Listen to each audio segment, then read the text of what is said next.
소중한 사연을 나누는 세상만사입니다. 여러분의 이야기가 누군가에게는 위로와 용기가 될 거라 믿습니다.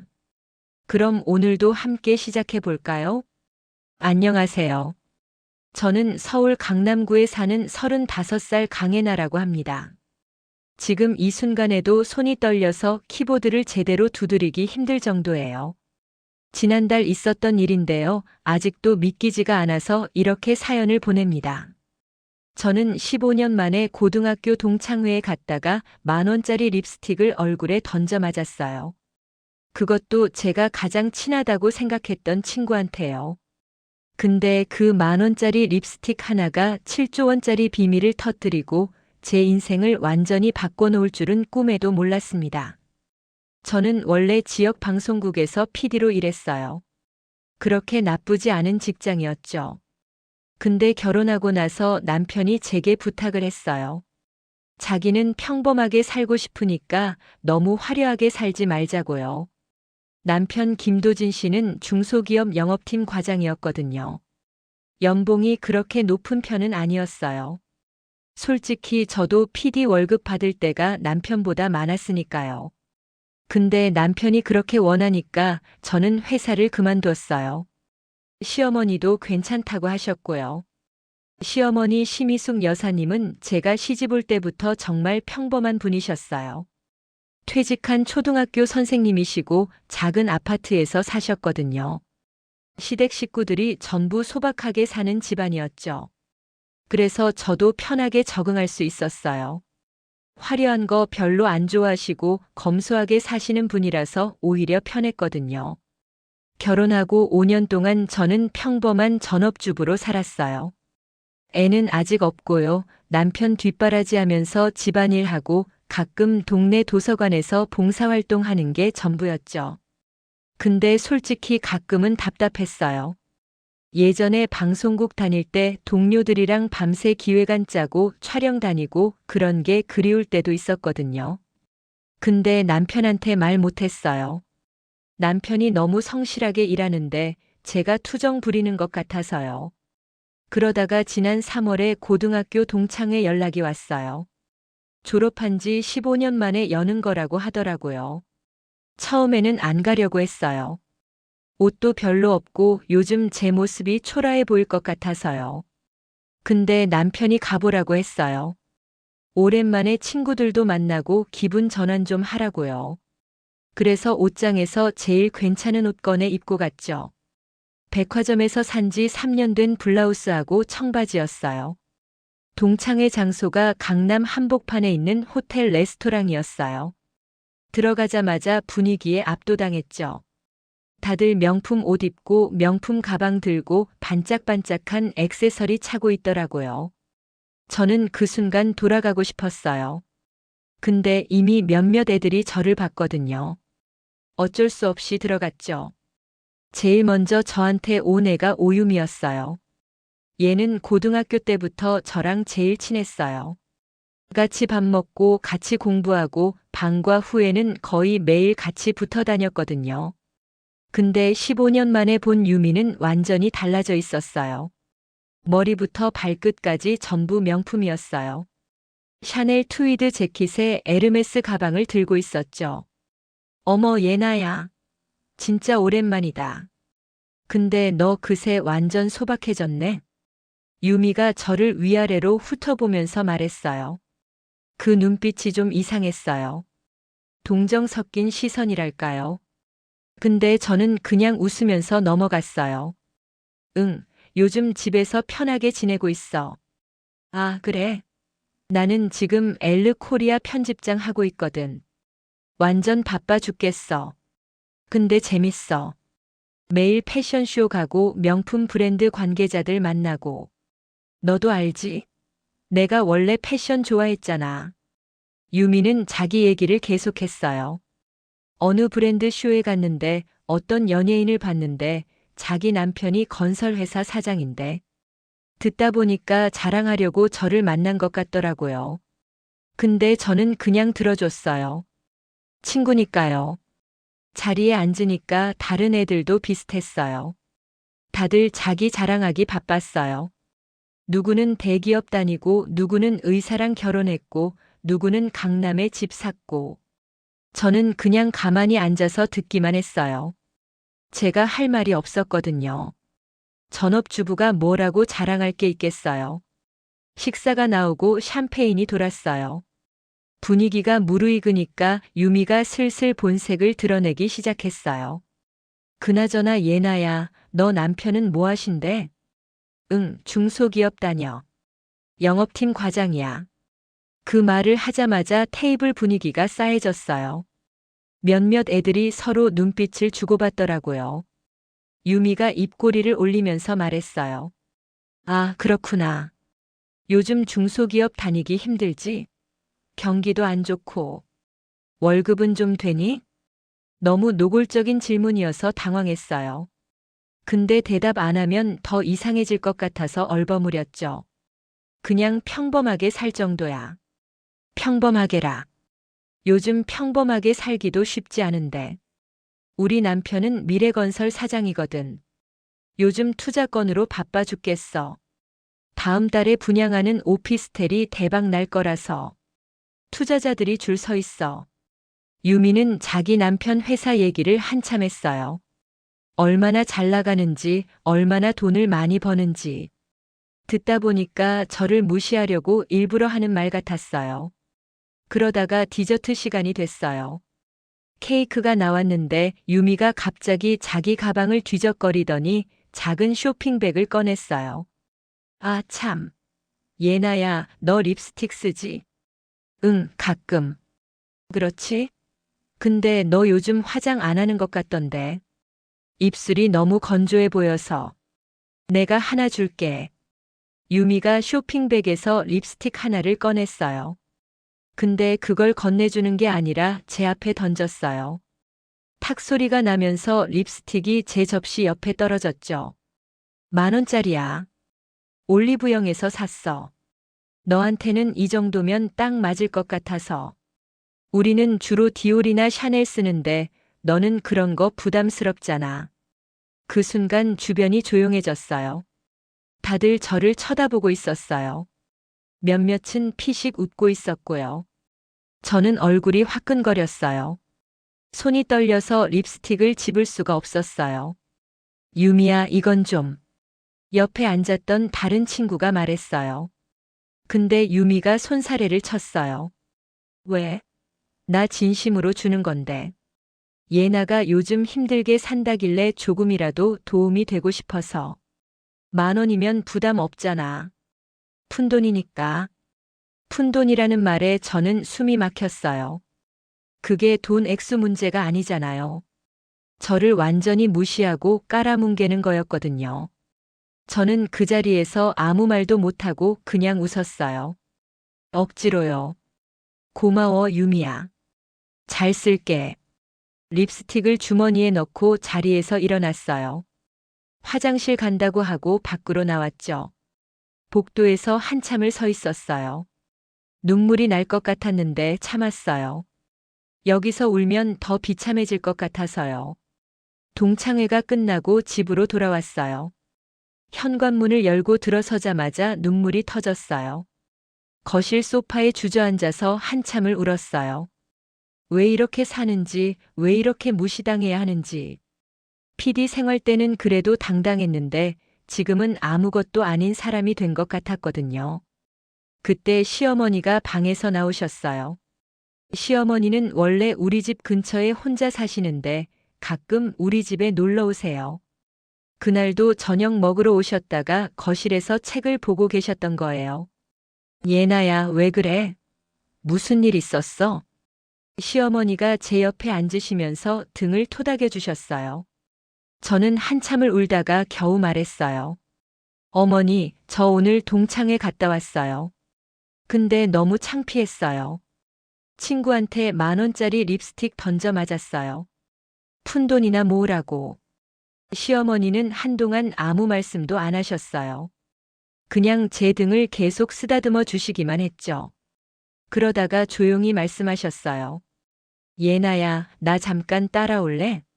보여줄 게 있어. 시어머니는 저를 안방으로 데려가셨어요.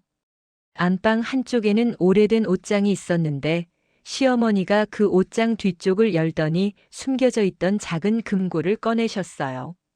먼지가 수북이 쌓인 금고였어요. 어머니, 이게 뭐예요? 30년 동안 아무한테도 보여주지 않은 거야. 도진이한테도 시아버지한테도. 근데 오늘은 내가 알아야 할 것 같아. 시어머니가 금고 비밀번호를 눌렀어요. 손이 떨리고 계셨어요. 금고 문이 열리자 안에서 낡은 서류 뭉치와 작은 나무 상자가 나왔어요. 시어머니가 서류를 꺼내서 제게 건네셨어요. 제일 위에 있는 서류에는 화성그룹 주식 지분 증서라고 적혀 있었어요. 그 밑에는 숫자가 적혀 있었는데 제가 본 금액이 너무 커서 처음에는 이해가 안 됐어요. 어머니, 이게 뭐예요? 화성그룹이요? 예나야, 나는 내가 알고 있는 그런 평범한 초등학교 선생님이 아니었어.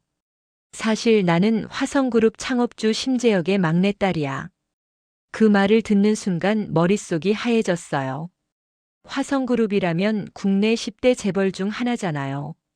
건설, 금융, 유통까지 하는 거대 기업이고요. 어머니, 그게 무슨 말씀이세요? 아버지가 세 딸을 두셨는데 나는 막내였어. 언니들은 회사 경영에 관심이 많았지. 근데 나는 그런 거 싫었어. 권력 싸움, 돈 싸움. 그래서 25살 때 아버지한테 부탁했지. 내 지분을 신탁으로 관리하게 해달라고. 그리고 이름을 바꾸고 조용히 살게 해달라고. 시어머니는 천천히 말씀하셨어요. 목소리가 떨리고 있었어요. 아버지가 허락하셨어. 나는 심희숙이라는 새 이름을 받고 교육대학에 들어가서 초등학교 선생님이 됐지. 그렇게 30년을 살았어. 시아버지도 도진이도 몰랐어. 그냥 평범한 퇴직 교사인 줄만 알았지. 저는 믿을 수가 없었어요. 지난 5년 동안 제가 모셨던 시어머니가 재벌가 상속녀였다니요. 그럼 어머니, 지금도 화성그룹 지분을 갖고 계세요? 응. 신탁구조로 관리되고 있어. 내가 직접 경영에는 참여 안 하지만 지분은 그대로야. 배당금은 전부 재단에 기부하고 있고, 지금 가치로 계산하면 한 7조 원 정도 될 거야. 7조 원. 그 숫자가 현실감 없게 들렸어요. 시어머니가 나무 상자를 여셨어요. 안에는 오래된 인장과 낡은 반지가 들어 있었어요. 이건 심씨 가문 대대로 내려오는 인장이야.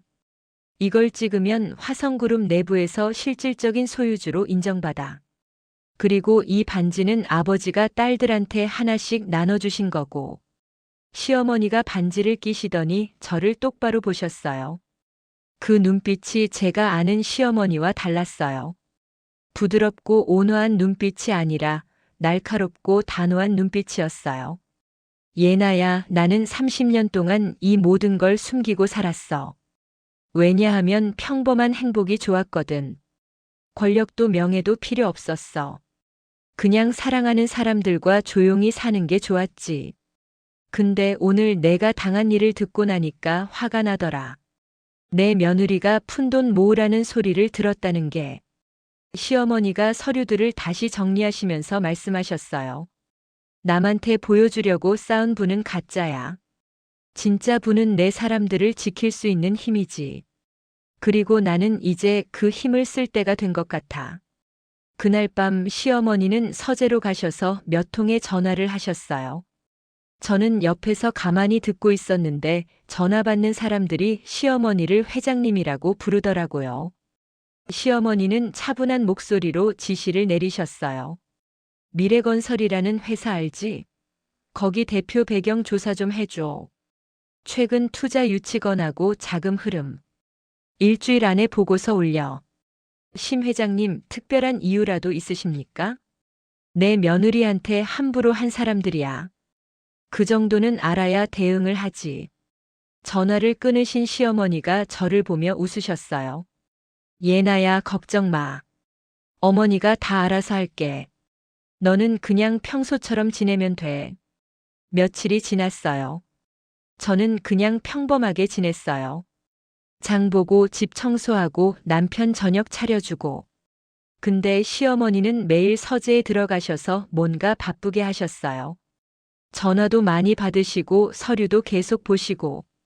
일주일쯤 지났을 때 시어머니가 저를 부르셨어요. 예나야, 보고서 나왔어. 시어머니가 건네신 파일을 펼쳐봤어요. 미래건설에 대한 상세한 조사 보고서였어요. 읽어보니까 소름이 돋더라고요.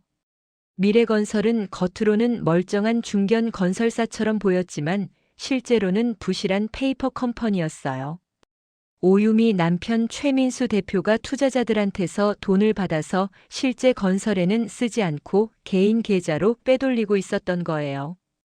그리고 유미도 공모자였어요. 유미가 자기 인맥을 이용해서 투자자들을 끌어모았거든요. 어머니, 이거 완전히 사기 아니에요? 맞아. 곧 터질 거야. 투자자들이 환불 요구하기 시작하면 회사가 버틸 수 없을 거거든. 근데 우리가 먼저 터뜨려 줘야지. 시어머니는 며칠 뒤에 있을 유미의 자선 파티 초대장을 보여주셨어요. 유미가 매년 여는 패션업계 자선 파티였는데 올해는 특히 크게 연다고 했어요. 예나야, 우리 여기 가자. 제대로 된 옷 입고. 어머니, 근데 저 초대받지 못했는데요. 걱정 마. 내가 초대장 받을 수 있어. 화성그룹 이름으로 후원하면 되거든. 시어머니는 그날부터 준비를 시작하셨어요. 저한테는 백화점 명품관에서 정장을 맞춰주셨어요. 검은색 생로랑 재킷하고 스커트 세트였는데 가격 보고 깜짝 놀랐어요. 800만 원이었거든요. 어머니, 이건 너무 비싼데요. 예나야, 전쟁터에 나갈 때는 제대로 된 갑옷을 입어야지. 겉모습도 중요해. 시어머니도 오랜만에 정장을 꺼내 입으셨어요. 30년 전에 입으셨다는 샤넬 트위드 수트였는데 빈티지인데도 고급스러워 보였어요. 그리고 금고에서 꺼낸 반지와 목걸이를 하셨죠. 어머니, 그 목걸이 진짜예요? 응. 5캐럿짜리 다이아몬드야. 아버지가 내 20살 생일 때 주신 거지. 드디어 파티 날이 됐어요. 장소는 강남 한복판에 있는 초고급 호텔이었어요. 저랑 시어머니는 호텔 로비에서 만났어요. 시어머니를 보는 순간 저는 할 말을 잃었어요. 완전히 다른 사람 같았거든요. 평소에 부드러운 퇴직 교사가 아니라 카리스마 넘치는 재벌 총수 같았어요. 예나야, 긴장하지 마. 오늘은 내가 주인공이야. 우리는 엘리베이터를 타고 파티장이 있는 최상층으로 올라갔어요. 문이 열리자 화려한 샹들리에와 수많은 사람들이 보였어요. 다들 명품 옷을 입고 샴페인을 마시고 있었죠. 입구에서 유미가 손님들을 맞이하고 있었어요. 금색 드레스를 입고 티아라까지 쓰고 있었는데 마치 여왕처럼 보였어요. 유미가 우리를 보더니 눈이 휘둥그레졌어요. 어머, 예나야? 여기 어떻게 온 거야? 초대장도 없는데. 유미 목소리에 당황한 기색이 역력했어요. 시어머니가 조용히 초대장을 꺼내셨어요. 화성그룹 후원 명단에 있어요. 확인해 보시겠어요? 화성그룹이요? 유미가 초대장을 받아들고 확인했어요. 거기에는 분명히 화성그룹 심희숙 이사라고 적혀 있었죠. 유미 얼굴이 하얘졌어요. 심희숙 이사님이시라고요? 그럼 혹시... 예, 예나 시어머니예요. 인사 늦었네요. 시어머니가 차분하게 말씀하셨어요. 주변에 있던 사람들이 웅성거리기 시작했어요. 화성그룹이라는 이름은 다들 알았거든요. 유미는 어색하게 웃으면서 우리를 안으로 안내했어요. 테이블에 앉자 여러 사람들이 시어머니한테 인사하러 왔어요. 다들 화성그룹 관계자들이나 협력사 사람들이었어요.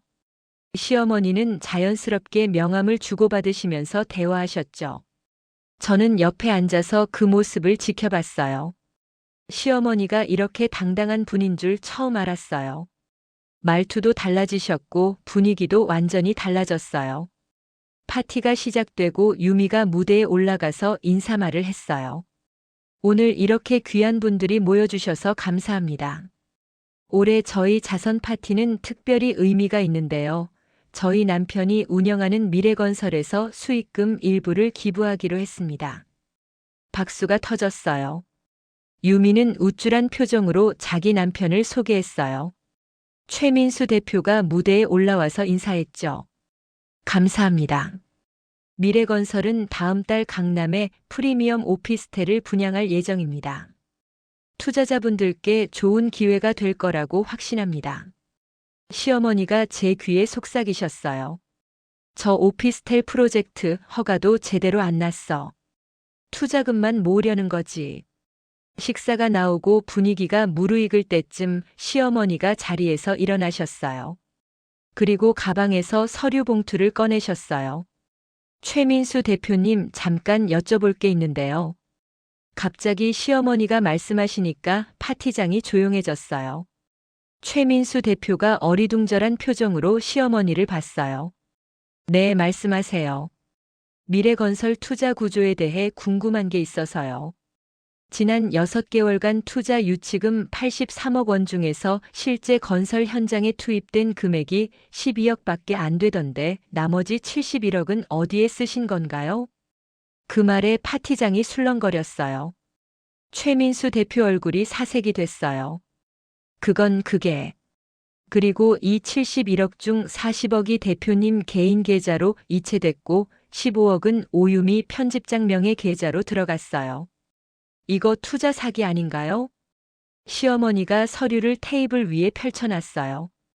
거기에는 은행 거래 내역, 계좌 이체 기록, 허위 서류들이 빼곡히 정리돼 있었어요. 유미가 황급히 달려왔어요. 잠깐만요. 이게 무슨 말도 안 되는 소리예요. 말도 안 된다고요? 여기 증거가 다 있는데요. 금융감독원에도 이미 제보했고 검찰에도 고발장 제출했어요.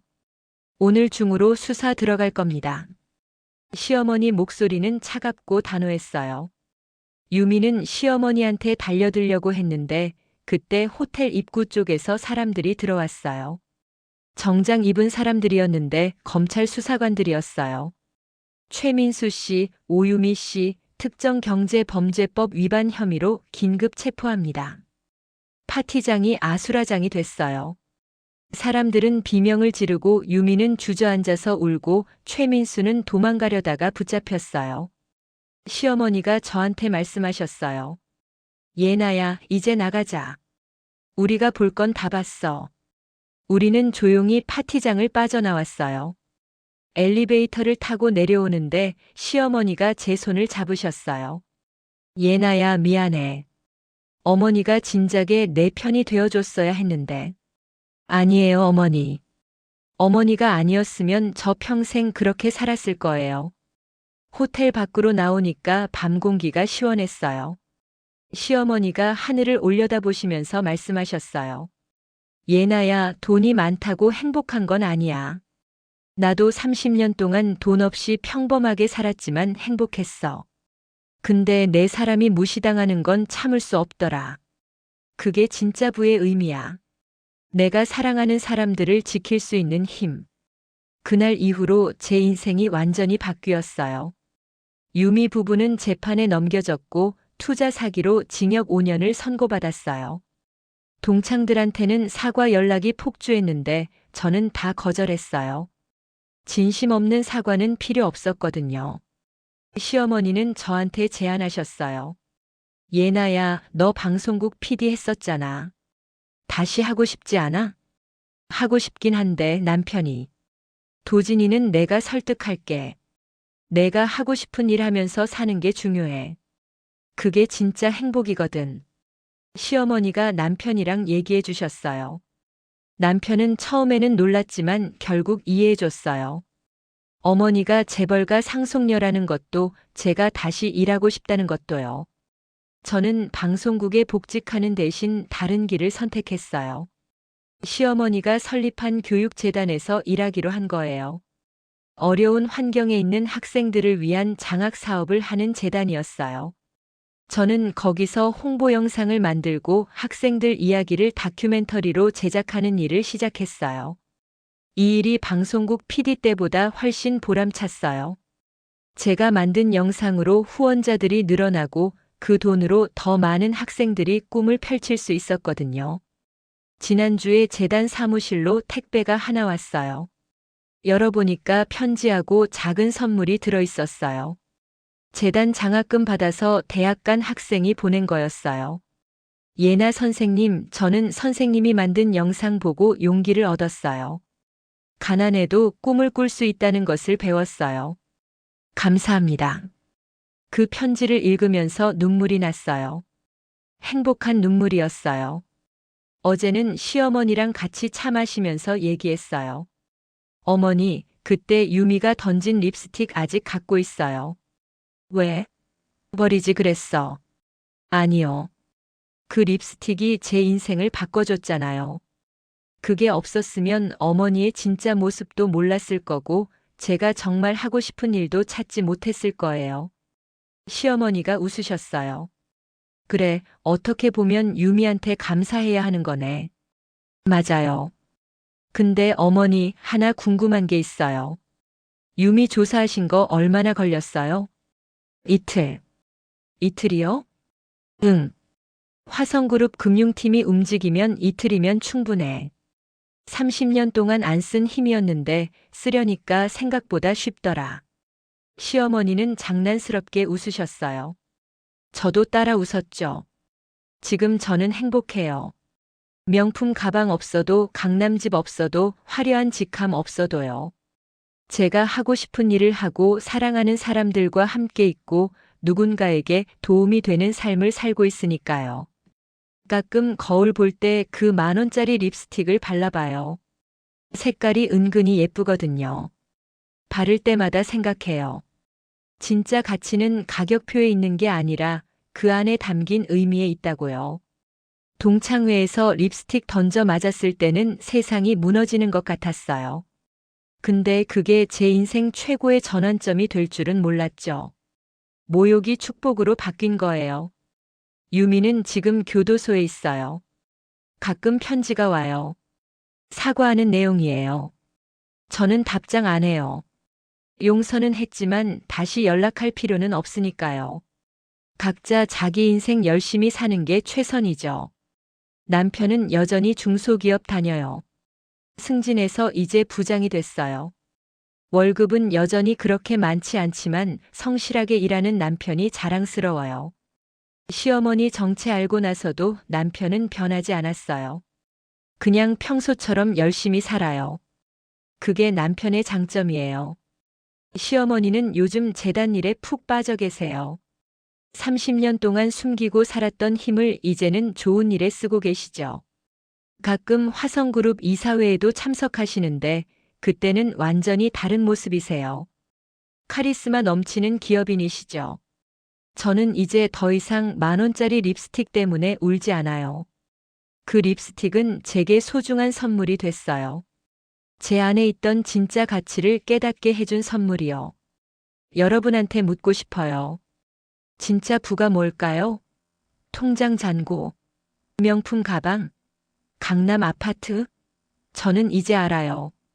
진짜 부는 내 사람을 지킬 수 있는 힘, 내가 하고 싶은 일을 할 수 있는 자유, 그리고 누군가에게 도움이 될 수 있는 능력이라는 거요.